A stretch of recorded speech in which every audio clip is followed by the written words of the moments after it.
Surat police 2 વર્ષથી વ્યાજખોર વિરુદ્ધ ઝુંબેશ ચલાવી રહી છે। વ્યાજખોરોના ચંગુલમાં ફસાયેલ લોકોની પોલીસ મદદ કરે છે। પોલીસ કમિશનરની અધ્યક્ષતામાં લોક દરબારનું આયોજન કરાયું। વેસુ, ઉમરા, અલથાણ, પાંડેસરા અને ખટોદરા વિસ્તારના લોકો લાંબા સમયથી અહીંયા આવ્યા હતા। વ્યાજખોરોના ત્રાસને કારણે હાલાકી ભોગવતા હતા। સુરત પોલીસ કમિશનરે પણ લોકોની વાતો સાંભળી 30 ફરિયાદોના પુરાવા જોતા વ્યાજખોરો વિરુદ્ધ ગુનો નોંધાયો છે। પોલીસે આરોપીને પકડવા માટેની કામગીરી શરૂ કરી છે। तो मारा अत्यारे 6 जून कर्या पछी फरी अमे लोग बधा रिपीट करवाना छीए।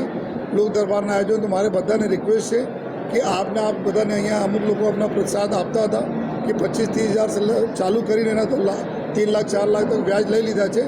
तो नानी रकम हो कि मोटी रकम हो, एक बार आप हिम्मत बताओ और पुलिस पास आओ। लोक दरबार में ना हो तो भी आप जो हमारे लोगों पास आओ, जेथी हूँ आपना कोई कार्रवाई आ तो लोक दरबार एक एवा माध्यम है कि अवेरनेस भी थाय अने बधा लोग आवे।